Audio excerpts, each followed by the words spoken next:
પ્રકરણ 57 શ્રી હરિરામ શુક્લ. કાશી એટલે પંડિતોની નગરી. ભારતના અનેક ભાગોમાંથી આવીને વિદ્વાન કુટુંબો અહીં વસેલા. આ કુટુંબો વંશ પરંપરાથી ખાસ ખાસ વિષયોનું પાંડિત્ય ધરાવતા હોય છે. બહુ ઓછા પગારમાં તથા ઓછી જીવન જરૂરિયાતોથી આ વિદ્વાનો વિદ્યા વ્યવસાય કરતા રહે છે. તેમનું જીવન સ્તર ઘણો સસ્તો હોવાથી સ્વચ્છતા તથા બાહ્ય વ્યક્તિત્વ ઉપર પણ તેની સ્પષ્ટ અસર જોઈ શકાય છે. બહુ થોડી દક્ષિણા 2-5 રૂપિયા આપીને વિદ્વાનોને રાજી કરી શકાય છે. જગદગુરુ, ધર્મ માર્તંડ વગેરે પ્રકારની ઉપાધિઓ મેળવી શકાય છે. સંસ્કૃત તથા શાસ્ત્રો ભણવાથી માણસ પ્રમાણિક, નૈતિક અને સચ્ચરિત્ર થાય છે તેવી માન્યતાના ચીથરા ઉડતા અહીં સારી રીતે જોઈ શકાય છે. નૈતિકતાને ધર્મશાસ્ત્રો સાથે કશો સંબંધ નથી. તેને ખરો સંબંધ તો નૈતિકતા સાથે જ છે. અર્થાત નૈતિકતાથી નૈતિકતા વિકસતી, પ્રસરતી તથા સ્થિર થતી હોય છે. માતા પિતામાં પૂર્ણ નૈતિકતા હશે તો વગર ઉપદેશે પણ બાળકોમાં તે ઉતરી આવવાની.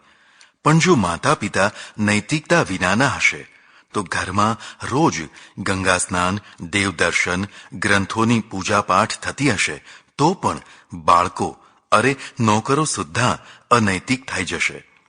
પંડિતોમાં જ્ઞાતિવાદ પણ ચરમ કક્ષાનો.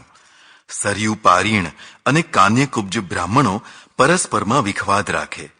જેનો જ્યાં પ્રભાવ હોય ત્યાં પોતાની જ જ્ઞાતિના પંડિતને સ્થાન આપે અપાવે. કદાચ બીજો આવી ગયો હોય તો તેને ટકવા ન દે. આ બધામાં કેટલાક ભદ્ર તથા ખરેખર ઉત્તમ કહી શકાય તેવા પણ ખરા. પણ સૌથી વધુ મુશ્કેલી એ કે આ પંડિતો મોટે ભાગે પોથી પંડિત વધારે. પોતપોતાની પોથીઓ સિવાય બાહ્ય જગતમાં શું ચાલી રહ્યું છે તેનું ભાગ્યે જ કોઈને ભાન હોય. સવારથી રાત સુધીની પોતપોતાની પોથી. રટવું, ગોખવું, ગોખાવવું અને મૂળ ગ્રંથો ઉપર ટીકાઓની ટીકાઓમાં રચ્યા પચ્યા રહેવું. એક તરફ તેમની પાસે પ્રકાંડ પાંડિત્ય હોય પણ બીજી તરફ તદ્દન કોરા પણ હોય. તેનું કારણ સમાચાર પત્રો, રેડિયો, મૌલિક પુસ્તકો વગેરેથી અલિપ્તતા તથા પ્રાચીન ગ્રંથોમાં જ પૂર્ણતાની સમજણ કહી શકાય. ભારતના 4-5 વિદ્વાનોમાં જેનું નામ મૂકી શકાય તેવા અત્યંત વિદ્વાન એક પંડિતની વાત કરું. તે સમયે રશિયાએ સર્વપ્રથમ અંતરિક્ષમાં રોકેટ મોકલેલું. મેં આ સમાચાર વૃદ્ધ પંડિતજીને આપ્યા. મારી વાત સાંભળતા જ તેઓ હસ્યા અને બોલ્યા, झूठ है सब, ऐसा हो ही नहीं सकता. आजकल दक्षिणायन चल रहा है. अंतरिक्ष में जाने के लिए तो उत्तरायण में मार्ग खुलता है. अभी तो मार्ग बंद है. प्राचीन ग्रंथों में आत्माना उत्क्रमणની પ્રક્રિયામાં લખ્યું છે કે ઉત્તરાયણમાં અંતરિક્ષમાં રથની નાભી જેવું કાણું થાય છે. તેમાંથી આત્મા સ્વર્ગાદી લોકમાં જાય છે. દક્ષિણાયનમાં આ કાણું બંધ થઈ જાય એટલે દક્ષિણાયનમાં મરનાર સ્વર્ગાદી લોકમાં જઈ શકતો નથી વગેરે. આ માન્યતા તેમના મસ્તિષ્કમાં એટલી દ્રઢ અને સચોટ બેઠી હતી કે રશિયાની સિદ્ધિને તે હંબક માનતા હતા. मैं तेमने समाचार पत्र बतायूं तो कहे, इस कलयुगी वेद में सब झूठ भरा पड़ा होता है. मैं कभी पढ़ता नहीं और अगर दिमाग खराब ना करना हो तो आप भी पढ़ना नहीं. આ વિદ્વાન વિદ્વાનોના પણ ગુરુ તથા આદરણીય હતા. જો તેમની બૌદ્ધિક દશા આવી હોય તો બીજાની તો વાત જ શી કરવી. તેમણે નવું મોટું મકાન બનાવડાવ્યું પણ વીજળી કનેક્શન ન લીધું. મને કહે, बिजली आदमी को खींच लेती है, सो मौत को घर में कौन बुलाए. फरी पाछा बोल्या, अगर नहीं खींचने वाली नई बिजली निकलेगी तब कनेक्शन लेंगे. आज माणसो प्रजाना धार्मिक भविष्यનો નિર્ણય કરનારા હતા. તે જે કહે તેનું નામ ધર્મ, તે વિરોધ કરે તેનું નામ અધર્મ. આમાંથી જ કોઈ ધર્મગુરુ, જગદગુરુ, સંન્યાસી થાય. મોટા સિંહાસનો ઉપર બેસી ધર્મના ફતવા આપે. આવા લોકો કાશીમાં કરવત મુકાવાનું નામ પણ ધર્મમાં ગણે તો નવાઈશી શાસ્ત્રજ્ઞ હોય પણ દેશજ્ઞ, કાલજ્ઞ અને યુગજ્ઞ ન હોય તો તેમના નિર્ણયો પ્રજાને અંધકારમાં ધકેલનારા ન થાય તો બીજું શું થાય? આવા મોટા પંડિતજી યુનિવર્સિટીનો 2000 જેવો પગાર લેતા પણ કદી સમયસર આવે જ નહીં. પ્રથમના 1-2 પીરિયડ તો હોય જ નહીં. મોડા આવે. વિદ્યાર્થીઓ ભણવા માટે તેમની રાહ જોઈ રહ્યા હોય. આવે, ગાદી તકિયામાં આડા પડીને ભણાવવાનું શરૂ કરે. 10 જ મિનિટમાં નસકોરા બોલવા માંડે. થાકીને વિદ્યાર્થીઓ ચાલ્યા જાય. તેમને કદી એમ ન થાય કે હું કર્તવ્ય ભ્રષ્ટ થઈ રહ્યો છું. જે કર્તવ્ય માટે મને સરકાર પગાર આપે છે તે તો હું કરતો નથી. એટલે હું કહું છું કે નૈતિકતા અને શાસ્ત્રોના પઠન પાઠનને કાંઈ સંબંધ નથી. બીજા કેટલાક વિદ્વાનો ખરેખર ઉત્તમ કહી શકાય. તેમાં કેટલાકને તો ખરેખર ભણાવવાની પૂરી ખાંત પણ ખરી. આવા વિદ્વાનોમાં એક સ્વનામધન્ય શ્રી હરિરામ શુક્લ. દુબળી પાતળી, થોડી શ્યામ વર્ણી, નિસ્તેજ કાયા. બાહ્ય વ્યક્તિત્વનો તદ્દન અભાવ, પણ સરસ્વતીના 4 હાથ તેમના ઉપર. જેટલી વિદ્વતા તેટલી જ આદર્શ નિષ્ઠા. આ આદર્શોના કારણે જ તેમણે જીવનભર દરિદ્રતા સ્વીકારી લીધી. તેમના ગુરુએ કહ્યું કે વિદ્યા વેચાય નહીં. બસ વાત પકડી લીધી. તેમનાથી ઘણા ઉતરતા વિદ્વાનો મોટા પગારની નોકરી કરે, પણ આ શાસ્ત્રીજી નોકરી ન કરે. પોતાના ઘરમાં જ વિદ્યાર્થીઓને નિઃશુલ્ક ભણાવે. ભણાવવાની શૈલી એટલી સુંદર તથા એટલી તન્મયતા કે કોઈ પણ શાસ્ત્ર ગ્રંથ જોયા વિના જ ધડધડાટ ભણાવી રાખે. ભણનારા અહોભાવથી અભિભૂત થઈ જાય. 15 થી 18 પીરિયડ ભણાવે. ભણનારા પણ દરિદ્ર બ્રાહ્મણ વિદ્યાર્થીઓ. એટલે પંડિતજીની દરિદ્રતાને કોણ દૂર કરે? જૂનું જીર્ણ ઘર, 4 તરફ અભાવ સૂચક અભાવ. ગરીબ અને ક્ષીણકાય પત્ની, તેવા જ બાળકો, 4 તરફ અભાવ જ અભાવ. પણ આવા અભાવમાં વિદ્યાનો વિરાટ સમુદ્ર ઉત્તંગ તરંગો સાથે સવારથી સાંજ સુધી ગુગવાટા માર્યા કરે. જાણે અમાવસ્યાની રાતે સૂર્ય ઉગ્યા હોય. દરિદ્રતા રૂપી અમાવસ્યાની રાત અને સૂર્ય બંનેને એક સાથે જોવા માટે પંડિતજીનું ઘર યોગ્ય કહેવાય. ભણાવતી વખતે ખાવા પીવાનું ભૂલી જાય. ભાવ વિભોર થઈને ભણાવે. વિદ્યાર્થીઓને ખડખડાટ હસાવે. યુક્તિ તર્ક તો બસ તેમનો જ. ભલભલાની જીભ બંધ કરી દે. સ્વાભિમાની ખરા, પણ અભિમાની નહીં. વિચારોમાં પૂરા જૂનવાણી. રૂઢિચુસ્ત મહારાષ્ટ્રીય બ્રાહ્મણ, પણ નૈતિકતા તથા ચારિત્ર્યમાં જરાય ઢીલા નહીં. કોઈની ખુશામત કે ચાપલુસી ના કરે. એટલે શેઠિયાઓ તથા મહંતો બીજા માખણિયા પંડિતોને ન્યાલ કરી નાખે, પણ આમને કોઈ યાદ પણ ન કરે. તેમને પોતાની દરિદ્રતાનું દુઃખ ન હતું. તે તો સહર્ષ સ્વીકારેલી હતી. ખબર નહીં આવા કેટલા રત્નો ભારતમાં રીબાતા હશે. અમારી યુનિવર્સિટીમાં શ્રી આદિત્યનાથ ઝા વાઇસ ચાન્સેલર થઈને આવ્યા. ICS ઓફિસર હોવાથી ખૂબ સૂઝબૂઝવાળા. તેમણે ઉત્તમ વિદ્વાનોનો સંગ્રહ કરવા માંડ્યો. હરિરામ શુક્લને પણ યુનિવર્સિટીમાં લાવવા પ્રયત્ન કર્યો, પણ વિદ્યા વેચાય નહીં એ સૂત્રે જવાબ અપાવ્યો કે મારે નોકરી નથી કરવી. ઘણું સમજાવ્યા ત્યારે અંતે કેટલીક શરતે તૈયાર થયા. એમાંની એક કે પગાર નહીં લઉં, બીજી કે નોકરી માટે અરજી નહીં કરું, ત્રીજી કોઈના પણ હાથ નીચે નહીં રહું. તેમની બધી શરતો સ્વીકારી તેમને સાંખ્ય યોગનો સ્વતંત્ર વિભાગ અપાયો અને આગ્રહ કરીને પગારના રૂપમાં નહીં પણ દક્ષિણાના રૂપમાં કંઈક જીવન નિર્વાહ માટે સ્વીકારવા વિનંતી કરાઈ. જીવનમાં કદી ન ભૂલાય તેવી વ્યક્તિઓમાં શ્રી હરિરામજી હતા. હું વર્ષો સુધી તેમની પાસે ભણ્યો. મારો વિભાગ ન હોવા છતાં તેઓ મને પૂરતો સમય આપતા. 5 વાગ્યે યુનિવર્સિટી બંધ થાય પણ શુક્લજી ભણાવતા જ હોય. તેમને તો જ્યારે કોઈ વિદ્યાર્થી ન હોય ત્યારે ઓરડો બંધ કરવાનો. સાંખ્ય, યોગ, ન્યાય અને વેદાંતના ગ્રંથો તેમની પાસે ભણાવવામાં અનહદ આનંદ આવતો.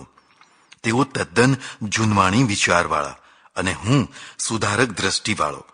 ઘણીવાર અમારે મતભેદ થાય, પણ તેમણે કદી મારા પ્રત્યે અણગમો ના કર્યો. આજે પણ ઘણા જૂનવાણી વિચારવાળા સાથે મારે સારા સંબંધો છે. આધુનિકતાથી અલિપ્ત રહેનાર, દૂર રહેનાર, રૂઢિવાદી થાય તે સ્વાભાવિક છે. મને આવા માણસો પ્રત્યે નફરત નથી થતી. હું જાણું છું કે તેમનો સર્વાંગીણ વિકાસ નથી થઈ શક્યો. એકાંગી વિકાસે તેમની આ દશા કરી છે. શ્રી હરિરામજી યુનિવર્સિટીના સમયથી આગળ પાછળના સમયે ઘરમાં પણ ભણાવે. કાશીમાં અત્યંત ગરમી પડે.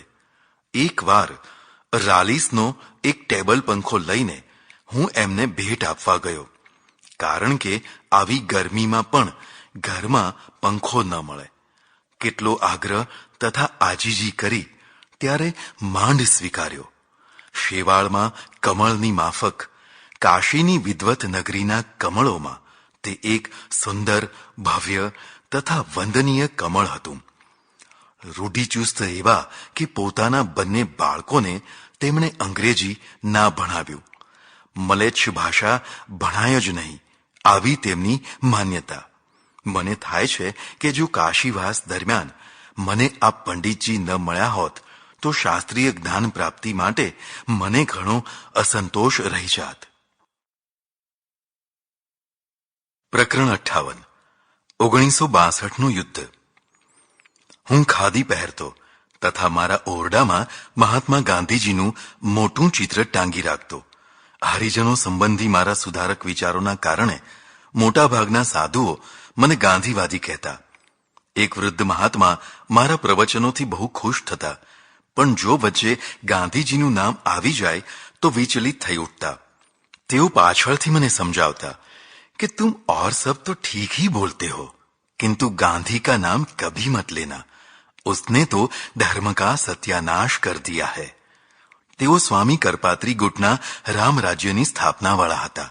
સાધુ સમાજમાં ગાંધીજી તથા ગાંધીવાદ પ્રત્યે આદરભાવ રાખનારા થોડા માણસો હતા.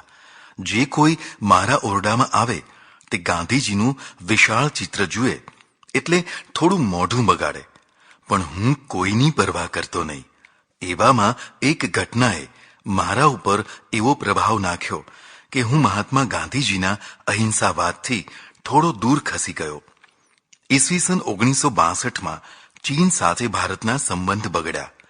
લડાખ તથા નેફામાં કેટલીક ભારતીય ભૂમિ ઉપર તેણે દાવો તો ઘણા સમય પહેલા કર્યો હતો. કેટલાક ભારતીય ચોકીદારોને પણ મારી નાખ્યા હતા. પંડિત નહેરુજી હિન્દી ચીની ભાઈ ભાઈની સંતોષી નીતિમાં તન્મય હતા. છેલ્લા 2-3 વર્ષથી નિવૃત્ત જનરલ કરિયપ્પા પહાડી સેના બનાવવા તથા હિમાલયને સાચવવા ઉપર ભાર મૂકતા હતા. સંરક્ષણ મંત્રી શ્રી કૃષ્ણ મેનનની નીતિથી અમેરિકા સાથેના સંબંધો જે પ્રથમથી જ ડહોળાયેલા હતા તે વધુ ડહોળાયા હતા. પશ્ચિમી રાષ્ટ્રોમાં ભારતની છાપ સમર્થક જેવી થઈ ગઈ હતી.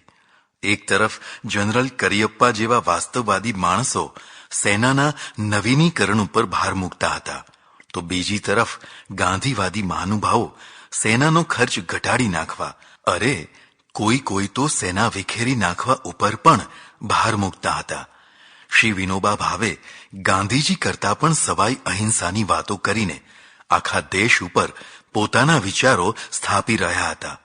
કવિઓ, લેખકો, ચિંતકો મોટાભાગની પ્રજાને સમજાવતા હતા કે આ બુદ્ધ તથા ગાંધીજીનો દેશ છે. અહીં અહિંસાનો વિજય થાય છે, શસ્ત્રોની જરૂર નથી. અમારા મઠના એક સર્વોદયી કાર્યકર્તા આવતા અને મારી સાથે ખૂબ ચર્ચા કરતા. તેઓનું કહેવું હતું કે ચાઇના પાસે માણસો ઘણા છે, જમીન થોડી છે. આપણી જમીનમાં કોઈ રહેતું નથી, એટલે તેઓને રહેવા માટે જમીનની જરૂર હોય તો આપણે આપવી જોઈએ. સબ ભૂમિ ગોપાલ કી હૈ, જય જગત. તેમની ભોળી ઉદારતા અને તરંગી વિચારોથી અમે વિચલિત થઈ ઉઠતા. ઘણીવાર ચર્ચા ઉગ્ર થઈ ઉઠતી. એ જ સમયમાં ગઢવાલથી એક બીજા સર્વોદયી બ્રહ્મચારી આવેલા. તે તો અહિંસાવાદના અત્યંત હિમાયતી. હું એમને કહું કે માનો કે ચીનાઓને તમારી આપેલી જમીનથી સંતોષ ન થાય અને પહાડથી નીચે તેલ ક્ષેત્રમાં ઉતરી આવે તો? એ જવાબ આપતા, એમાં શું થઈ ગયું? અંગ્રેજોને જેવી રીતે અહિંસક આંદોલનો કરીને હઠાવ્યા તેવી રીતે તેમને પણ હઠાવી દઈશું. કાશીમાં કે દેશમાં માત્ર આ બે જ માણસો આવા વિચાર ધરાવનારા ન હતા. અહિંસાવાદનો એટલો પ્રબળ પ્રભાવ આખા દેશ ઉપર ફેલાયેલો હતો કે લગભગ બધા જ આવી રીતે વિચારતા.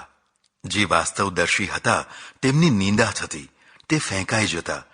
ઘણી મૈત્રીની બૂમો પાડવા છતાં પણ અંતે લદાખ તથા નેફામાં ચીને આક્રમણ કરી જ દીધું. આ સામાન્ય બંદૂકોની લડાઈ હતી. ટેન્કો કે વિમાનોનો ઉપયોગ થયો ન હતો. કારણ એક તો હિમાલય પર્વતમાં યુદ્ધક્ષેત્ર આપોઆપ સીમિત થઈ જાય. ચીનાઓને આગળ વધવામાં ખાસ અડચણ પડતી ન હતી અને આ પક્ષે એટલો ગભરાટ વ્યાપી ગયો હતો કે પોતાની પાસે જે કાંઈ હતું તેનો વ્યવસ્થિત રીતે ઉપયોગ કરી શકાતો ન હતો. થોડા જ દિવસોમાં ઓચિંતાના ચીના બોમ્બદિલામાં પ્રગટ્યા. આખા વિશ્વની બાબતોમાં સર્વપ્રથમ માથું મારવાની ટેવવાળા આપણા નેતાઓ હચમચી ઉઠ્યા. પશ્ચિમી જગત પ્રત્યે અણગમો હોવા છતાં તે વહારે ધાયા. ધાબળા, મોજા વગેરે જેવી ચીજો પણ બહારથી આવવા માંડી. ચીથરામય વાઘમાંથી જેમ ચીથરા બહાર નીકળી જાય અને તેની ભયાવહ મુદ્રા હાસ્યાસ્પદ બની જાય તેવી દશા ભારતની થઈ રહી હતી. ભારતની કમજોરી સિદ્ધ થઈ જતાં પાડોશી રાષ્ટ્રો નેપાળ, ભૂતાન, સિક્કિમ, બર્મા વગેરે ઉપર તેનો પ્રભાવ પડ્યો હતો. આદર્શ ઉપદેશોની રાજનીતિ શક્તિની રાજનીતિ આગળ બિચારી થઈ જતી હોય છે. એ વખતે એક જ પ્રશ્ન હતો, ચીનને આગળ વધતું કેમ અટકાવું? પણ સૌના આશ્ચર્ય વચ્ચે ચીને એક પક્ષી યુદ્ધવિરામ જાહેર કર્યો. પોતાની ભૂમિમાં સ્વયં પાછા જતા રહેવાની ઘોષણા કરી. જેમનો વિનાશ થવાનો હોય છે તે વાસ્તવિક ઉપાયોને છોડીને તરંગોમાં રાચતા થઈ જતા હોય છે. સોમનાથ મહાદેવના દરવાજા સામે જ્યારે ગઝનીનું લશ્કર આવીને પડ્યું ત્યારે તે લશ્કરની સામે લાંબા હાથ કરીને લોકો કિલ્લા ઉપર નાચતા હતા, ખુશીઓ મનાવતા હતા. તે બધા નક્કી માનતા હતા કે આવતીકાલે મહાદેવ તૃતીય નેત્ર ખોલશે અને આ મલેચ્છો બળીને ખાખ થઈ જશે. બીજા દિવસે શું થયું તે તો આખી દુનિયા જાણે છે. સ્વતંત્રતા આપતા પહેલા અંગ્રેજોએ વારંવાર કહેલું કે તમે સ્વાધીનતાને સાચવી નહીં શકો. આપણા એક બહુ મોટા નેતાને પૂછેલું કે માનો કે ભારત ઉપર કોઈ આક્રમણ કરશે તો તમે શું કરશો? પેલા નેતાએ જવાબ આપેલો, અમે કોઈના ઉપર આક્રમણ કરવાના જ નથી, પછી અમારા ઉપર કોઈ શા માટે આક્રમણ કરે? આ નેતાને કોણ સમજાવે કે સસલું વરુ ઉપર આક્રમણ નથી કરતું, છતાં વરુ સસલાને છોડતું નથી. આક્રમણથી જ આક્રમણ થાય છે તેવું નથી, પણ દુર્બળતાથી આક્રમણને આમંત્રણ મળે છે. દુર્બળતા એ અભિશાપ છે. અહિંસાની વાતો યોગીઓ યતિઓ માટે સારી છે, પણ દેશના સીમાડાની રક્ષા કરવા આવી વાતો ઉપયોગી ના નીવડે. અને અહિંસા તો શૌર્યની સાથે શોભે, કાયરતાની સાથે નહીં. જેનામાં 10 કિલો શૌર્ય હોય તે 1 કિલો અહિંસાની વાત કરે, પણ જેનામાં 100 ગ્રામ શૌર્ય ના હોય તે 20 કિલો અહિંસાની વાત કરે તે કાયરતાને ઢાંકવાની રામનામી ચાદર માત્ર ઓઢી રહ્યો છે. મહાત્મા ગાંધીજીમાં અમાપ શૌર્ય હતું એટલે તેઓ અહિંસાની વાતો કરીને જ નહીં, પ્રાણની બાજી લગાવીને પણ અંગ્રેજો સામે જજુમ્યા હતા. તેમણે શૌર્યની દિશામાં પાછી પાની કરી હોય તેવું સાંભળ્યું નથી. પણ આપણામાં એવું જજુમવાની શક્તિ ન હોય તો પછી શસ્ત્રોની નિંદા કરવાનો શો અર્થ છે? આપણે શૌર્ય વિનાની અહિંસાની વાતોના વડા કરી રહ્યા હતા. ન તો શત્રુને મારી શકતા હતા, ન તો સામી છાતીએ અહિંસાને માર્ગે મરી શકતા હતા. આવા તરંગી વિચારોમાં આપણે લશ્કરની ઉપેક્ષા કરી, શસ્ત્રોની ઉપેક્ષા કરી. શસ્ત્રોના કારખાનાઓમાં શસ્ત્રોની જગ્યાએ બીજું જ કાંઈ બનાવવા માંડ્યા. થિમૈયા જેવા સેનાપતિઓની સલાહની પરવા કર્યા વિના લશ્કરમાં કાપકૂપી કરવા માંડ્યા. સૌના મોઢે એક જ વાત હતી, આ દેશ બુદ્ધ અને ગાંધીજીનો છે. જો કે આ દેશ શ્રી રામકૃષ્ણ, શિવાજી તથા પ્રતાપનો પણ છે, પણ એક ખાસ સંદર્ભમાં બુદ્ધ તથા ગાંધીજીના નામ લેવાતા હતા. તે સંદર્ભ હતો અહિંસાવાદનો. મારી દ્રષ્ટિએ જ નહીં, જયપ્રકાશ નારાયણ જેવા અનેક મોટા નેતાઓની દ્રષ્ટિએ આ પરાજય એ સેનાનો કે ભારતનો પરાજય ન હતો, પણ અહિંસાવાદનો પરાજય હતો. આ પરાજયથી અહિંસાવાદીઓ ચૂપ થઈ ગયા હતા. દેશની આઝાદી પછી લશ્કર પ્રત્યે ધ્યાન અપાયું જ ન હતું. અંગ્રેજો જે કંઈ મૂકીને ગયા હતા તેમાં નવીનતા લાવવી કે વધારો કરવો આપણને સૂઝ્યો જ ન હતો, કારણ કે આપણે વધુ પડતા અહિંસાવાદી થઈ ગયા હતા. તરંગોની લાંબી દોરીથી આપણા પતંગને દૂર ગગન ઉપર ઉડાડતા હતા. આ પ્રતિષ્ઠારૂપી પતંગને એક જ ઝાટકે ચીને કાપી નાખ્યો હતો. આપણા નેતાઓ તથા આખા દેશની અત્યંત લજ્જાજનક સ્થિતિ થઈ ગઈ હતી. હું સમાચાર પત્રો તથા આધુનિકતાના સંપર્કમાં રહેતો, એટલે આ આખી પરિસ્થિતિ માટે અહિંસાવાદને કારણ માનતો હતો. મહાત્મા ગાંધીજીએ આપણને આક્રમણ કરતા ના શીખવાડ્યું. તેમના સંપૂર્ણ વાગ્મયમાં સેના તથા સેનાના ભરપૂર ઉપયોગ માટે સજ્જ રહેવાની વાતો નથી મળતી. કદાચ કોઈ એક સ્થળે દબાયેલી જીભે વાત કરી હોય તો તેથી પ્રજા કે દેશ બળવાન નથી થઈ શકતો. હું 999 વાર વ્યાયામ ન કરવાનો ઉપદેશ આપું અને પછી એકાદ વાર દબાયેલી જીભે તો કહીને વ્યાયામની છૂટ આપું તો તેથી કાંઈ વિશ્વ વિજેતા પહેલવાન ન પાકી શકે. વિશ્વ વિજેતા પહેલવાન પેદા કરવા હોય તો 999 વાર વ્યાયામની હિમાયત કરવી પડે. એકાદ વાર તો તેના વિપક્ષની સાવધાની માટે બોલવું જોઈએ. આ પરાજયની મારા મન ઉપર અત્યંત ઊંડી અસર પડી. એ સમયે મને રાત દિવસ યુદ્ધના જ વિચાર આવ્યા કરતા. યુનિવર્સિટીમાં હું ભણવા જતો તો 50-50 વિદ્યાર્થીઓ મારી રાહ જોઈને બેઠા હોય. સૌ કોઈ મારી પાસેથી યુદ્ધ સંબંધી નવીનતા જાણવા તથા ચર્ચવા માંગતા હોય. હું નકશા દોરીને પરિસ્થિતિ સમજાવતો. સેનાના વ્યૂહ, શસ્ત્રો, યુદ્ધ વગેરે બાબતની ચર્ચા સાંભળીને ઘણા લોકો એમ જ માનતા કે હું લશ્કરમાંથી નિવૃત્ત થયેલી વ્યક્તિ છું. આ લજ્જાજનક પરાજયમાં મને મુખ્ય કારણ વધુ પડતી અહિંસક વિચારસરણી લાગી. અહિંસા પ્રત્યે અત્યંત માન હોવા છતાં મને સ્પષ્ટ થયું કે આ વિચારસરણીથી દેશ કદી પણ મજબૂત નહીં થઈ શકે. આજે મને લાગે છે કે 1962ના યુદ્ધે આપણું ભલું જ કર્યું. તેણે આપણી આંખ ઉઘાડી, તરંગીપણાને ઓછું કર્યું. આપણે જટ લશ્કર તથા શસ્ત્રોની મહત્તા સમજતા થયા. અહિંસાવાદનું મોજું આપોઆપ બેસવા લાગ્યું. 1962ની જાગૃતિનો પ્રથમ લાભ આપણને 1965ના યુદ્ધમાં મળ્યો. ઠોકરોથી કોઈ મોટો ગુરુ નથી. તરંગી માણસોને ઠોકરો જ ઠોકરો ખાવી પડતી હોય છે, જ્યારે વાસ્તવદર્શી વ્યક્તિને ઓછામાં ઓછી ઠોકરો ખાવી પડતી હોય છે. પ્રકરણ 59. અહિંસાવાદની વિકૃતિ. એક બીજા બનાવે પણ મને જગજોળી દીધો. આ પ્રસંગ મેં ઘણીવાર લોકોને કહ્યો તથા લખ્યો પણ છે. બન્યું એવું કે 1962ની લડાઈ પૂરી થયા પછી 1-2 મહિનામાં મારે દિલ્હી જવાનું થયું. 3 ટાયરમાં હું સૂતેલો. તે કાનપુર કે લખનૌ આવ્યું ત્યારે સવાર થવાથી જાગીને સીટ ઉપર બેસી ગયો હતો.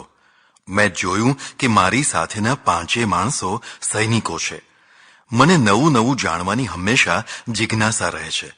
સૈનિકો પાસેથી કાંઈ નવી વાત, સાચી વાત જાણવાની મારી જિજ્ઞાસા હતી. પણ અત્યારે સવારમાં અજાણ્યા માણસો સાથે કેવી રીતે વાત કરવી? અને આ તો સૈનિકો. મૂડ ના હોય તો ચોપડાવી દે. હું બારી પાસે ચૂપચાપ બેઠો હતો. તેટલામાં ચાય સાબ ચાય કરતો એક છોકરો નીકળ્યો. સિપાહીઓએ ચા લીધી અને ધીરે ધીરે પીધી. 1-2 વાર પેલો છોકરો ખાલી કપ રકાબી લેવા આવ્યો, પણ ચા પીવાનું ચાલુ હોવાથી પાછો ગયો. પછી જ્યારે ગાડી ઉપડી ત્યારે પેલો છોકરો દોડતો આવ્યો અને જેમ તેમ કપ રકાબીઓ બારીમાંથી લીધા. તે ગાડીની સાથે સાથે પ્લેટફોર્મ પર દોડી રહ્યો હતો અને કરુણ સ્વરે બૂમો પાડી રહ્યો હતો, સાબ પૈસા દીજીએ, પૈસા દીજીએ. એક ભાઈએ 10 રૂપિયાની નોટ કાઢી. બાકીના પૈસા પહેલા આપવા કહ્યું, પછી નોટ મળશે એમ કહ્યું. હું પરિસ્થિતિ સમજી ગયો. પેલો છોકરો વધુ કરુણ સ્વરે વિનંતી કરતો રહ્યો. ગાડીની ગતિ વધી રહી હતી. મેં જોયું કે હમણાં આ છોકરો પાછળ પડી જશે, અથવા તેના હાથમાંથી કપ રકાબીઓ પડી જશે, અથવા સ્વયં તે પડી જશે. ઝટ દઈને મેં ગજવામાં હાથ નાખ્યો. 2 રૂપિયાની નોટ કાઢીને તેના હાથમાં મૂકી દીધી. ત્યારે 2 રૂપિયાથી પણ ઓછી કિંમતમાં 5 કપ ચા મળતી. તે રાજી રાજી થઈ ગયો. મારા આ વ્યવહારે અમને વાતો કરવાની તક ઊભી કરી આપી. એક ભાઈ બોલી ઉઠ્યા, અરે સ્વામીજી, આપને ક્यों पैसे दिए? मैं शांतिથી કહ્યું, कोई बात नहीं, आपके पास छुट्टे नहीं थे, अब आपसे ले लेंगे. ખરેખર તેમણે મને 2 રૂપિયા આપી દીધા. પ્રતિદિનના વ્યવહારમાં આપણે આ રીતો અજમાવીને કેટલા પાણીવાળાને, કેટલા ચાવાળાને અને કોણ જાણે બીજા કેટલાને થાપ આપવાની કળા અજમાવતા હોઈએ છીએ. પછી તો અમારી ચર્ચા શરૂ થઈ. ખૂબ વાતો થઈ. તેમનો જે નાયક હતો તે ઓડિશા પ્રાંતનો હતો. મને જોઈને તે વધુ ખુશ હતો, કારણ કે તેનો સગ્ગો ભાઈ પણ સાધુ હતો. અમારી વચ્ચે જે ચર્ચા ચાલી તેનો સાર આવો હતો. યુદ્ધના સમયે તે ઠેઠ અગ્રીમ ચોકી ઢોલા ઉપર હતો. દારૂ ગોળાનો પુરવઠો હોવા છતાં તેમને ચોકી ખાલી કરવી પડી હતી. આ ભાઈ સિપાહી બન્યો તે પછી તેનો સાધુ ભાઈ મળ્યો હતો અને તેણે જેમાં હિંસા કરવી પડે તેવી નોકરી કરવા બદલ ખૂબ ઠપકો આપ્યો હતો. અરે, પેટ ફોડી નાખીએ પણ આવી હિંસાવાળી નોકરી થતી હશે એવું સમજાયું. તેની વાત આ ભાઈને હાડોહાડ લાગી ગઈ. પણ હવે શું થાય? કરારનામા પ્રમાણે નોકરી તો કરવી જ પડે ને. છેવટે પેલા સાધુભાઈએ જ રસ્તો કાઢ્યો. જ્યારે પણ ગોળીઓ ચલાવવી પડે ત્યારે સામેના માણસો ઉપર ગોળીઓ ન ચલાવતા આકાશમાં ચલાવવી. આ વાત આ સિપાહીને પણ ગમી. તેણે પોતાના આ આદર્શને પોતાના સાથીઓમાં પણ ફેલાવ્યો. ગૌરવપૂર્વક તે પોતાની વાત કહે જતો હતો. અંતે તેણે કહ્યું કે इस लड़ाई में हमने सारी गोलियां आकाश में चलाई है, किसी की हिंसा नहीं की. આ ભાઈની વાતથી મને નવાઈ લાગી.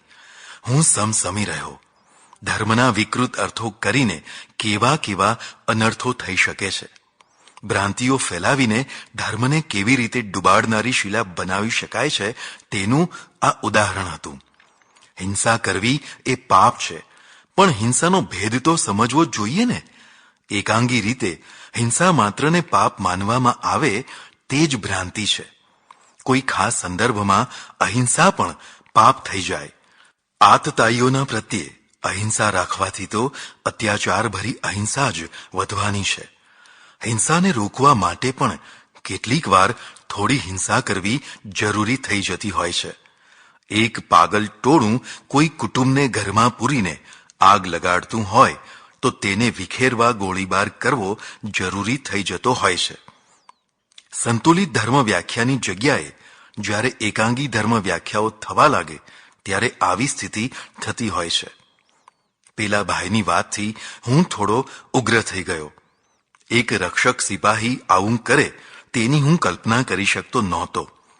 મેં ઉગ્રતામાં કહી દીધું, आप और आपका भाई दोनों नरक में जाओगे. आपने कर्तव्य भ्रष्टता की और आपके भाई ने कर्तव्य भ्रष्टता धर्म के नाम सिखाई. મારી વાતથી એ ચમક્યો. તેને મારી પાસેથી પોતાના ભાઈ જેવી જ અપેક્ષા હતી, પણ તેથી ઉલટી વાત જાણીને તેને નવાઈ લાગી. મેં વિસ્તારથી તેને સમજાવી કે ભાઈ, તમને આકાશમાં ગોળીઓ ચલાવવાનો પગાર નથી મળતો. શત્રુઓને રોકવા તથા નષ્ટ કરવાનો પગાર મળે છે. આતતાઈને બચાવવાથી તો તે તમારી માતૃભૂમિ પડાવી લેશે. અરે, તમારી માલ મિલકત લૂંટી લેશે અને ઇજ્જત આબરૂ પણ ધૂળ ધાણી થશે. એટલે તમારો ભાઈ ધર્મને સમજી શક્યો નથી. તેણે તમને ગેરમાર્ગે દોર્યા અને તમે પણ ગેરમાર્ગે દોરાયા છો. મારી વાત તેના गले उतरी. तेने कहूं, ठीक कहते हैं स्वामी जी, मुझे भी मन में ऐसा लग रहा था कि मैं कहीं गलत तो नहीं हूं, किंतु अब क्या करे, जो होना था सो हो गया. अब मुझे कोई प्रायश्चित बताइए जिससे मैं इस पाप से छूटूं. तेनी स्थिति प्रायश्चित व्यक्ति जेवी हती. मैं तेने कहूं, देखिए मैं प्रायश्चित बताता हूं. अब जब कभी भी कहीं युद्ध होवे तो आप और सैनिकों की तुलना में 4 गुना शत्रुओं को मारना. बस यही आपका प्रायश्चित. फरी तेने शंकापूर्वक पूछूं, पाप तो नहीं होगा ना? मैं कहूं कि नहीं नहीं, पाप नहीं होगा, और यदि हुआ भी तो वह सारा पाप मेरे सिर रहेगा. आप अपना कर्तव्य कीजिए, मैं नरक भोग लूंगा. अगर मेरा देश और मेरी प्रजा स्वाधीन रहे तो मैं एक बार नहीं 1000 बार नरक भोगने के लिए तैयार हूं. गुलामों को स्वर्ग नहीं मिलता, उन्हें तो यहीं पर नरक भोगना पड़ता है. गुलामी के नरक को भोगने की अपेक्षा में स्वाधीनता के श्वासों में उधर दूर दूर के नरक को भी स्वीकारने के लिए तैयार हूं. मारी वातनी तेना ऊपर सारी असर थई. तेने प्रतिज्ञा करी કે હવે જ્યારે પણ યુદ્ધના મોરચે હું જઈશ ત્યારે આપના કથન પ્રમાણે 4 ગણા શત્રુઓનો કચ્ચર ઘાણ કાઢીશ. પ્રજાના મસ્તિષ્કનું ઘડતર કરવામાં સૌથી મોટો ઘટક ધર્મ છે. ધર્મની વ્યાખ્યા કે માન્યતા ભ્રાંતિ ભરેલી હોય તો પ્રજા કુધર્મને જ ધર્મ માની બેસે. આવો કુધર્મ પ્રજાને ડૂબાડતો હોય છે. ધર્મો રક્ષતી રક્ષિતઃની કહેવત પ્રમાણે ધર્મ ત્યારે રક્ષણ કરે જ્યારે ધર્મ એ સાચો ધર્મ હોય. ધર્મના નામે કુધર્મ પ્રસરાવ્યો હોય તો પ્રજા દુખી દુખી થઈ જાય. તેનું માનસિક તથા બૌદ્ધિક ઘડતર જ એવું થાય કે તે હાનિ જ હાનિ ઉઠાવતી રહે. પ્રકરણ 60. ભ્રષ્ટ હો ગયા. અમે 4 સાધુઓ, જેમાં એક અત્યંત સંપન્ન મહંત હતા, અમરનાથની યાત્રા કરવા નીકળ્યા. ફરતા ફરતા જમ્મુ પહોંચ્યા. સમાચાર મળ્યા કે પુષ્કળ વરસાદ પડવાથી 80 પુલો તૂટી ગયા છે, એટલે કાશ્મીર જવાનું શક્ય નથી. હજી વરસાદ ચાલુ હતો અને વરસાદ બંધ રહે તો પણ તૂટેલા પુલોને ચાલુ કરતા ઘણો સમય લાગે તેમ હોવાથી કાશ્મીર યાત્રાનું ચિત્ર અસ્પષ્ટ થઈ ગયું હતું. અમે એક મંદિરમાં ઉતર્યા હતા.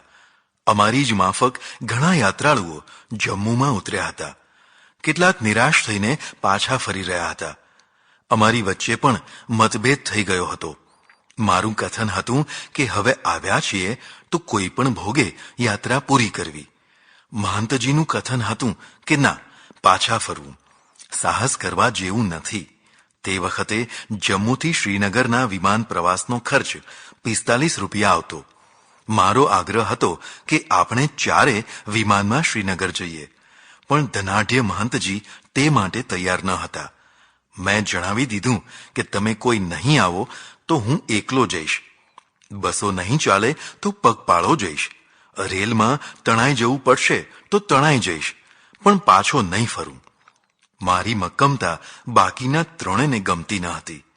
તેમને ચિંતા હતી કે જો હું યાત્રા પૂરી કરી શકું અને તેઓ અધૂરી યાત્રાએ પાછા ફરે તો થોડી બદનામી થાય, એટલે તેઓ મને સાથે જ પાછા ફરવા સમજાવતા હતા. પણ હું મક્કમ હતો. મારી પાસે મારા અંગત 45 રૂપિયા હતા. આટલા પૈસાથી વિમાન માર્ગે શ્રીનગર તો પહોંચાય, પણ બીજા પૈસા પણ જોઈએ ને. મારી કમજોરી તે સમજી ગયા. સૌએ નક્કી કર્યું કે આને બીજા પૈસા આપવા નહીં. પૈસા વિના કેવી રીતે યાત્રા કરશે? અમરનાથ જવા માટે ગરમ કપડાં, ભાડું, ભાતું વગેરે ઘણું ઘણું જોઈએ. અમારી રકઝકમાં 8 દિવસ નીકળી ગયા. મારે તો કોઈ પણ ભોગે અમરનાથ જવું જ હતું, પણ પૈસા વિના કેમ જવાય? જમ્મુ નિવાસના 7મા દિવસે મારું નામ બોલતો બોલતો તારવાળો આવ્યો. આપકા તાર હૈ. હું વિચારમાં પડી ગયો. મારો તાર અત્યારે ક્યાંથી? કોણે કર્યો હશે? મેં તાર માગ્યો એટલે પોસ્ટમેને મને 100 રૂપિયા આપ્યા અને કહ્યું, યહાં સહી કીજીએ. મારું આશ્ચર્ય ઓર વધી ગયું. તેણે ચોખવટ કરી, ફલાણા ભાઈએ તમને તારથી 100 રૂપિયા મોકલ્યા છે. મને યાદ આવ્યું, જમ્મુ આવીને મેં 2-4 સ્નેહીઓને પત્રો લખેલા કે હું જમ્મુમાં આવી ગયો છું. અમરનાથ જવું છે, પણ પુલો તૂટી જવાથી માર્ગ બંધ છે. તેમાંથી એક ભાઈએ નક્કી પરમેશ્વરની પ્રેરણાથી જ મને 100 રૂપિયા તારથી મોકલ્યા હતા. આ રૂપિયા મળતા જ મારી હિંમત વધી ગઈ. જાણે કોઈ ભામાશા મળ્યો હોય તેવું મને લાગ્યું. બસ હવે તો સારી રીતે યાત્રા કરી શકીશ તેવું નક્કી થયું. મારી પાસે 100 રૂપિયા આવ્યા છે તે જાણીને મારા સાથીઓને ચિંતા થઈ. હવે આ હઠીલો જરૂર યાત્રા કરશે. હું હિંમતમાં આવી ગયો હતો અને પેલા 3 વધુ નિરાશ થયા હતા. 8 દિવસથી અમે જમ્મુમાં પડ્યા હતા. બીજા કેટલાય યાત્રાળુઓ માર્ગ શરૂ થવાની આશાએ ત્યાં રહ્યા હતા. અંતે અમે નક્કી કર્યું કે મારે વિમાન માર્ગે શ્રીનગર જવું, બાકીનાએ પાછા ફરવું. પેલા 3 સાધુઓને યાત્રાની નિષ્ફળતાનું એટલું દુઃખ ન હતું જેટલું દુઃખ મારી યાત્રા ચાલુ રહેવાનું અને સફળ થવાની સંભાવનાનું હતું. પણ હું કોઈ પણ ભોગે પાછો ફરવા તૈયાર ન હતો. એટલામાં રાતના 10 વાગે જાહેરાત થઈ કે આવતીકાલે સવારે ટ્રાય કરવા એક બસ શ્રીનગર જવાની છે. પોતાના જોખમે જેને જવું હોય તે જઈ શકે છે. જેમ તેમ સમજાવીને બાકીના 3 જણાને બસમાં આવવા તૈયાર કર્યા. બીજા દિવસે અમારી બસ રવાના થઈ. પુલો તૂટી ગયા હતા. ત્યાં વૃક્ષોના થડિયા ગોઠવીને જેવા તેવા ડગુમગુ થતા પુલો તૈયાર કરાયા હતા.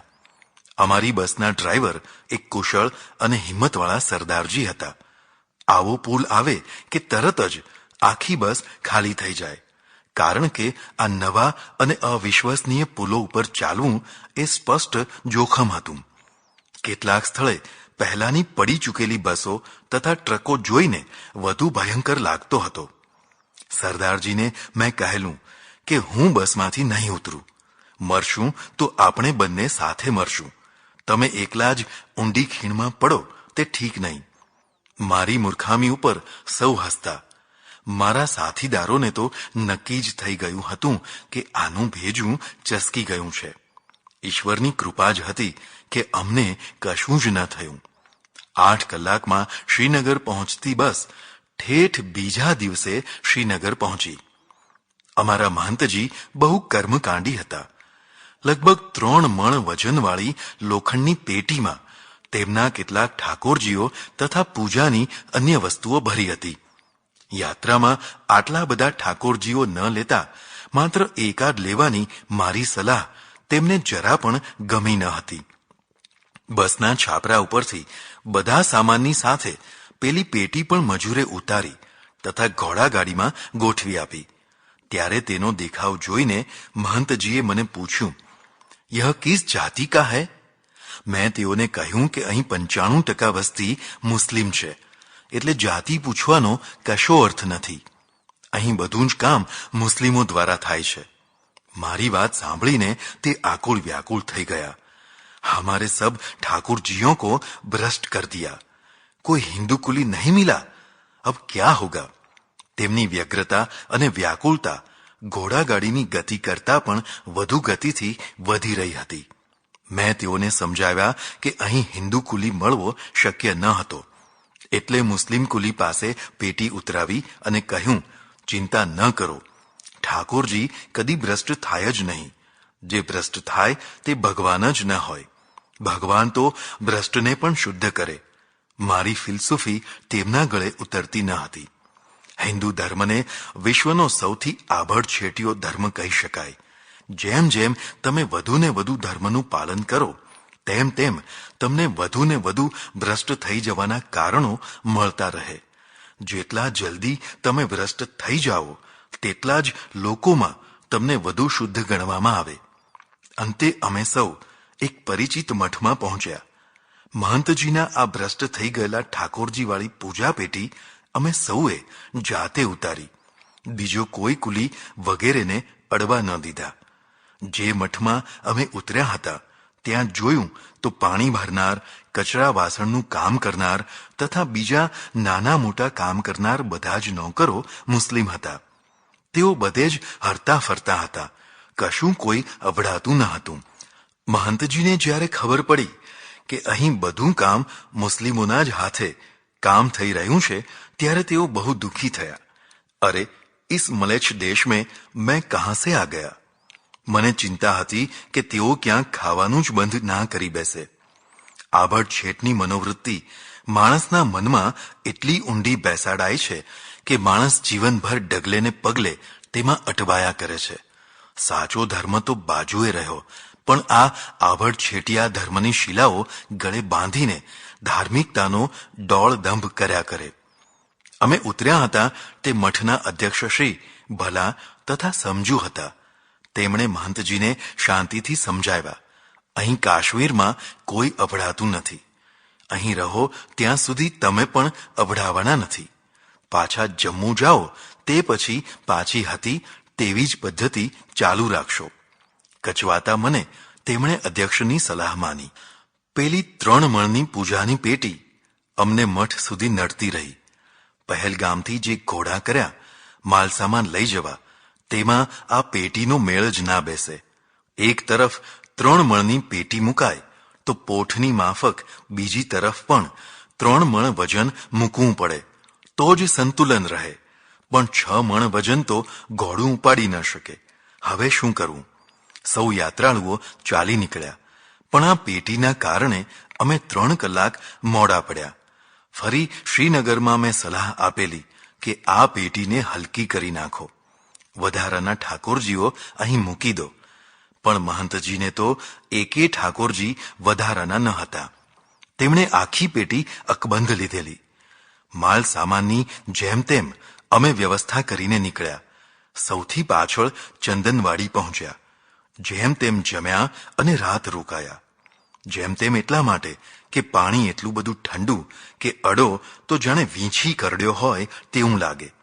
જેમ તેમ ચૂલો સળગાવીને કલાકોની માથાકૂટ પછી કંઈક પેટમાં પધરાવાય તેવું થયું. બીજા દિવસે અમે સૌ નીકળ્યા. ચાલતા જ યાત્રા કરતા હતા. અમરનાથની યાત્રા કઠિન. ભૈરવ ઘાટી, પિસ્સુ ઘાટી અને મહાગુણાસ પહાડની આ બધી ચડાઈઓ અત્યંત વિકટ. યાત્રાળુ થાકી જાય, હારી જાય. અમને વારંવાર સાવધાન કરવામાં આવેલા, ખબરદાર, રસ્તામાં કોઈ પણ છોડ કે વેલીને અડશો નહીં. અહીં કેટલીક ઝેરી ઔષધિઓ પણ થાય છે. જો તેને અડ્યા તો બેભાન થઈ જશો. આવી તાકીદ હોવા છતાં અમારા મહંતજી માને એવા ન હતા. તેઓ પોતાને આયુર્વેદના જ્ઞાતા સમજતા હતા. એટલે રસ્તામાં કેટલીય ઔષધિઓને અડતા, તોડતા, સૂંઘતા ચાલતા રહ્યા. શેષનાગ આવતા પહેલા તો તે માંદા પડી ગયા, બેભાન થવા લાગ્યા. હવે શું કરવું? બંને તરફ 2 સાધુઓએ તેમના હાથ પોતાના ખભા ઉપર મૂકીને જેમ તેમ શેષનાગ ભેગા કર્યા. તે વખતે કોઈ ડોક્ટરી સગવડ નહીં. માર્ગના એક કિનારે અમે તેમને સુવાડ્યા. અધૂરામાં પૂરું અમારા ધાબળા વગેરે સામાનવાળા ખચ્ચર તો પંચતરણી ચાલી નીકળ્યા હતા. શેષનાગમાં પ્રાણવાયુનો ભારે અભાવ. ઠંડી ઘણી. માણસો તો શું ઘોડાએ મરી જાય તેવું વાતાવરણ. હવે શું કરવું? મહંતજી પોણા ભાગના બેહોશ થઈને પડ્યા હતા. એક સાધુને પંચતરણે વિદાય કર્યા, કારણ કે અમારા સામાનની દેખરેખ રાખવાની હતી. બીજા અમે 2 મહંતજી પાસે રહ્યા. અમે ચિંતાતુર બેઠા હતા ત્યાં ઘોડા ઉપર ગુજરાતી પ્રવાસીઓ નીકળ્યા. મેં કોઈની પાસે દવા હોય તો આપવા જણાવ્યું. એક બહેન પાસે અમૃતધારા હતી તે તથા બીજા એકે મહંતજી તડકામાં સૂતા હતા તે છાંયો કરવા પોતાની છત્રી આપી દીધી. આમે છત્રીની જરૂર હતી, કારણ કે ઓચિંતાનો વરસાદ આવી જાય તો શું કરવું? અમે છત્રી ઓઢાડીને મહંતજીના મોઢા ઉપર છાંયો કર્યો. અમૃતધારાના ટીપા મોઢામાં તથા નાકમાં મૂક્યા. થોડી અમૃતધારા છાતી અને માથે ચોળી પણ ખરી. 15-20 મિનિટના પરિશ્રમ પછી મહંતજી હોશમાં આવ્યા. ધીરે ધીરે તે સ્વસ્થ થયા, બેઠા થયા. અમારા ટેકે ચાલી શકે તેટલી સ્વસ્થતા થઈ. શી દવા કરી વગેરે પ્રશ્નો તેમણે પૂછ્યા. અમે પેલી અમૃતધારાની શીશી બતાવી, જે હવે ખાલી થઈ ચૂકી હતી. અમે કહ્યું કે ગુજરાતી યાત્રાળુ બહેને આ અમૃતધારા આપી તથા તેમના પૈકીના કોઈ યાત્રાળુએ આ છત્રી આપી જે તમને ઓઢાડી હતી. महंत जी फरी दुखी થઈ ગયા. अरे यह तो उसकी जूठन होगी, अर्थात आ अमृतधारा तो तेनी वापरेली हशे. तेनी वापरेली अमृतधारा मारा मोढाમાં મૂકી એટલે તમે મને ભ્રષ્ટ કરી નાખ્યો. અને આ છત્રી પણ તેની ઓઢેલી જ હશે. તે તેની ઓઢેલી છત્રી તમે મને ઓઢાડી એટલે મને ભ્રષ્ટ કરી નાખ્યો. ભ્રષ્ટતા સંબંધી મહંતજીનું ગણિત બહુ જબરું અને વિચિત્ર હતું. અમે ખાસ કરીને હું તેમના આવા ગણિતથી કંટાળ્યો હતો. પણ હવે શું થાય? જેમ તેમ કરીને મોડી સાંજે અમે પંચતરણી પહોંચ્યા. ત્યારે આજના જેટલી ભીડ ન થતી એટલે અમે એક મકાનમાં ઉતર્યા. અમારો સામાન લઈને પેલા સાધુ ત્યાં જ જગ્યા રોકીને બેઠા હતા. મકાનમાં દાખલ થતા પહેલા મેં મહંતજીને ચેતવ્યા, જોજો હો, તમે આ મકાનમાં આવતા નહીં, કારણ કે આની છત આજ સુધી કેટલાય માણસોના માથા ઉપર રહી ચૂકી છે. મારો વ્યંગ છત્રી સંબંધી મહંતજીની માન્યતા પ્રત્યે હતો. તેઓ સમજી ગયા, થોડું હસ્યા, થોડું ખીજાયા, પણ શું બોલે? જો આ છત નીચે ન સૂઈ રહે તો બહાર તો બરફની ઠંડીમાં કોકડું જ થઈ જાય. આવી આબડછેટમાં માનનારા માત્ર એકલા મહંતજી જ ભારતમાં નથી વસતા. લાખો સ્ત્રી પુરુષો આથી પણ વધુ આબડછેટને ધર્મ સમજીને પાળી રહ્યા છે. આ ગંધાઈ ગયેલા મસ્તિષ્કો ઘડનાર ગુરુઓને ગુરુ કહેવા કે કુગુરુ કહેવા? અમે ભગવાન અમરનાથની ગુફામાં બરફના શિવલિંગના દર્શન કર્યા. આ શિવલિંગ વિશેની કેટલીક ભ્રામક વાતો ફેલાય છે. ખરેખર તેમાં કાંઈ જ ચમત્કાર નથી. ગુફામાં અત્યંત ઠંડુ રહે છે એટલે ઉપરથી ટપકતું પાણી બરફ થઈ જાય છે.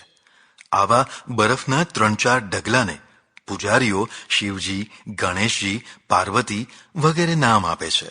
ઘણીવાર જો બરફનો ઢગલો પીગળી ગયો હોય તો નીચેથી બરફ લાવીને આકાર બનાવાય છે, જેથી યાત્રાળુઓ દર્શન કરી શકે. એક રીતે સારું પણ છે કે આ નિમિત્તે લોકો આટલે દૂર સુધીની યાત્રા કરવા પ્રેરાય છે. મને યાદ છે, વળતાં એક જ દિવસમાં લગભગ 32 કિલોમીટરની યાત્રા પૂરી કરીને રાતના 9 વાગે પહેલગામ પહોંચી ગયેલો. છેલ્લે એક નવી મુસીબતની ચર્ચા કરી લઉં. મહંતજી પોતાના 18 ઠાકોરજીઓની પૂજા 1650થી કરતા. એક વાર એવું બન્યું કે સ્નાન કરાવેલા પાણીમાં સૌથી નાના ઠાકોરજી રહી ગયા હશે અને પાણી દૂર વાડામાં પધરાવી દીધું હશે. બીજા દિવસે 17 જ ઠાકોરજી દેખાયા. પેલા 18માં તો પૂજા વખતે ક્યાંય બીજા ગામ રહી ગયા હતા. આ ઘટનાથી મહંતજી ફરી પાછા વ્યથિત થયા. તેમનું કથન હતું, વહી હમારે ખાસ ઠાકોરજી થે, દાદા ગુરુજીને દિયે થે. તેમની વાતથી મને હસવું અને રડવું બંને આવતું હતું. મેં કહ્યું, હજી 17 તો બાકી રહ્યા છે ને, આટલા શું મોક્ષ માટે ઓછા છે? પ્રતિક પૂજા અવલંબન માટે જરૂરી લાગે છે, પણ આ પ્રકારનું વેવલાપણું એ પ્રતિક પૂજા ન કહેવાય.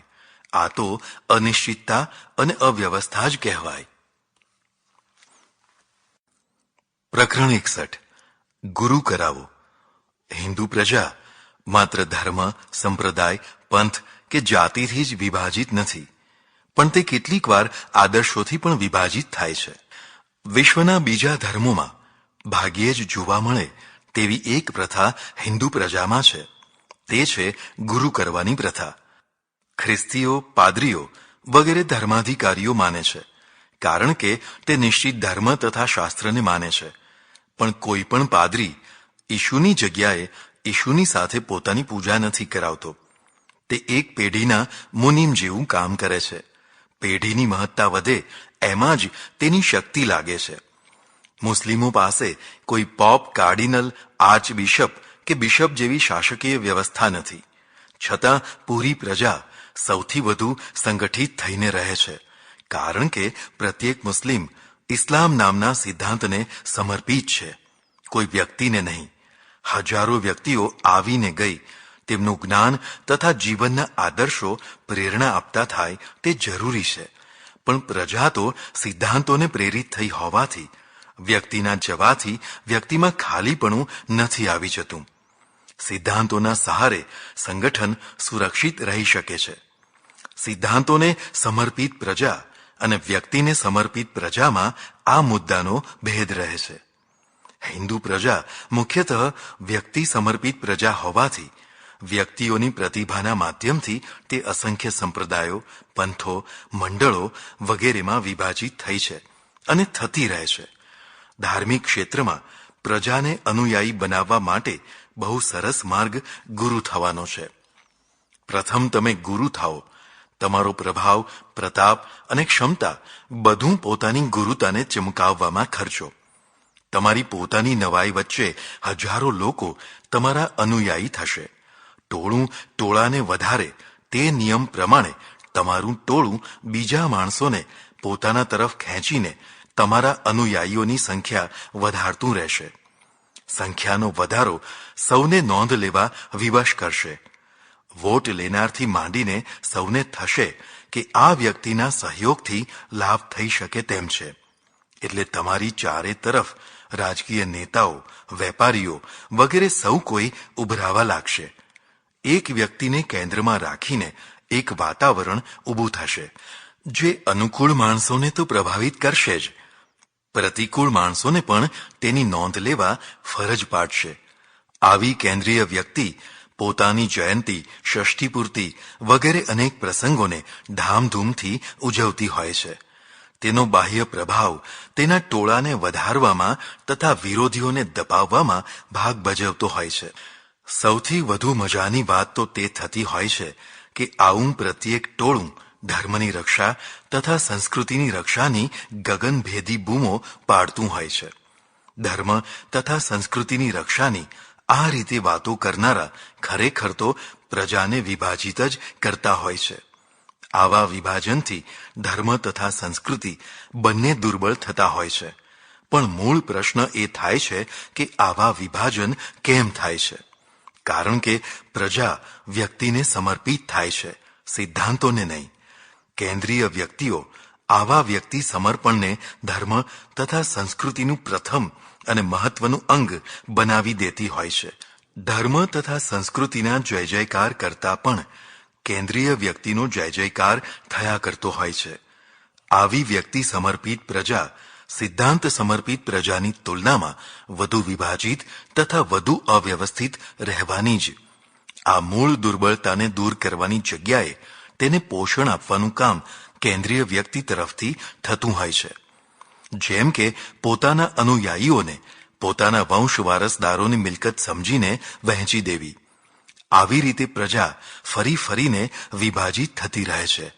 જો પ્રજાને સિદ્ધાંત સમર્પિત બનાવી હોત તો વ્યક્તિ દ્વારા થનારા વિભાજનોથી તે બચી શકી હોત. તો તે વધુ શક્તિશાળી તથા વ્યવસ્થિત રહી શકી હોત.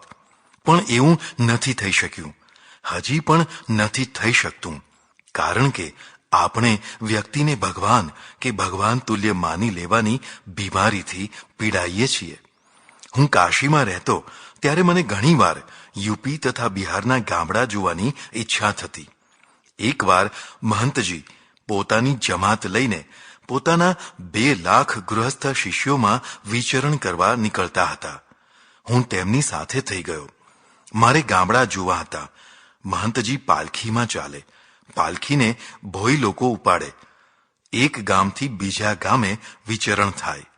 અમે બધા પગપાળા ચાલીએ. ગામની ભાગોળે તંબુ નંખાય. મંદિર, આરતી, પૂજા વગેરે થાય. મારું તથા કોઈ વાર મહંતજીનું પ્રવચન થાય. અનુયાયી વર્ગ એકત્ર થાય. ગાદી પરંપરાના અનુયાયીઓ હોવાથી કેટલાકને ખૂબ શ્રદ્ધા હોય, કેટલાકને ઓછી થાય, પણ બધા ભેગા થાય. દર 3જા વર્ષે એ ગામનો વારો આવે એટલે નવા બાળકો તથા નવા અનુયાયીને મહંતજી ગુરુમંત્ર આપે. શિષ્યોની સંખ્યામાં વધારો થાય, આવકમાં પણ વધારો થાય. આવા વિશાળ શિષ્ય સમુદાય આગળ પોતાની મહત્તા વધારવા સીધી અથવા આડકતરી રીતે ચમત્કારોની હવા તો બાંધવી જ પડે. લોકો જ્ઞાન ગુણથી એટલા પ્રભાવિત નથી થતા જેટલા ચમત્કારોથી થાય છે. અમે એક પછી એક અનેક ગામડાઓમાં વિચરતા રહ્યા.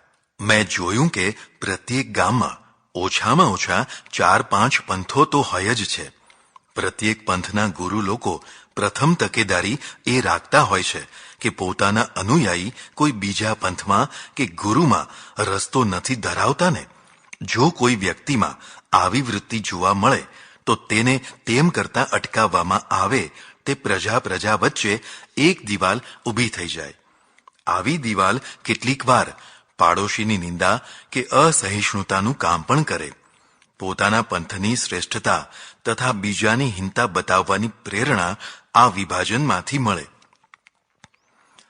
અમારા મહંતજીના અનુયાયી વર્ગને માંસાહાર ન કરવાની કડક મનાઈ ન રહેતી, એટલે સામાન્ય રીતે એવો રિવાજ પડી ગયો હતો કે જેણે માંસાહાર ચાલુ રાખીને પણ ગુરુ કરાવવા હોય તે અમારા મહંતજીનો મંત્ર લેતા. બીજા મહંતજી કડક રીતે માંસાહાર છોડાવી દેતા, એટલે તેમના અનુયાયી કરતા અમારા મહંતજીના અનુયાયીઓની સંખ્યા વધારે રહેતી. મેં એકવાર એકાંતમાં મહંતજીને સમજાવવા પ્રયત્ન કર્યો કે તમે પણ શિષ્યોને કડક રીતે માંસાહાર છોડાવવાનો પ્રયત્ન કરો ને. તેમણે બહુ જ ડહાપણ ભર્યો જવાબ આપ્યો, આપણું ધ્યેય મઠની આવક વધારવાનું છે. મારા 2.5 લાખ શિષ્યો મને માત્ર 2 રૂપિયા દક્ષિણા આપે તો પણ મઠને 5 લાખ રૂપિયાની આવક થાય. હવે જો આપણે તેમને માટે કડક નિયમો બનાવીએ તો શિષ્યોની સંખ્યા ઘટી જાય અને અંતે આવક ઓછી થઈ જાય. એટલે જે કરે તે ભરે, આપણે તો આપણા મઠની ચિંતા કરવાની. મહંતજીની આ વ્યાવહારિક વાત મારા ગળે ન ઉતરી. થોડા દિવસ સાથે રહીને વચ્ચેથી હું જમાત છોડીને કાશી પાછો આવતો રહ્યો. ગામડાની ધાર્મિક સ્થિતિ જાણવી હતી તે જાણી લીધી. બસ ગુરુ કરાવો જ ગુરુ કરાવોનું પ્રબળ વાતાવરણ. જેને ઘેટાં ભેગા કરવાની કળા આવડી હોય તે બાથ ભરી ભરીને ઘેટાં ભેગા કરે. બસ ગુરુ થઈ ગયા. ગુરુ ભગવાનની જગ્યાએ ગોઠવાઈ જાય. શિષ્યો ગુરુની આરતી પૂજા કરે, પગ ધોઈને પીએ, કેટલીક વાર તો એંઠવાડ પણ ખાય. ગુરુના પ્રવચન તથા પુસ્તકોનો મોટો સૂર હોય કે ગુરુ એ જ ભગવાન, એટલે આખો અનુયાયી વર્ગ ગુરુ નામની વ્યક્તિને વળગ્યો હોય. તે જ તારણહાર છે તેવા ગીતો ગવાતા હોય.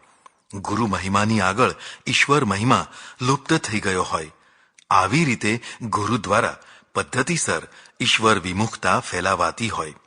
તન મન અને ધન સર્વસ્વ ગુરુને અર્પણ કરી દેવાની કથાઓ, ગીતો, ભજનો ગવાતા હોય. અનુયાયીમાં વ્યક્તિ પૂજાનો અફીણીયો નશો ચડ્યો હોય. બીજા ગુરુઓ કરતાં અમારા ગુરુ શ્રેષ્ઠ છે તેવા દાવા પ્રતિદાવા થતા હોય. સ્વયં ગુરુઓ પરસ્પરમાં ઈર્ષા, દ્વેષ અને માનમાં ડોળા કાઢતા હોય.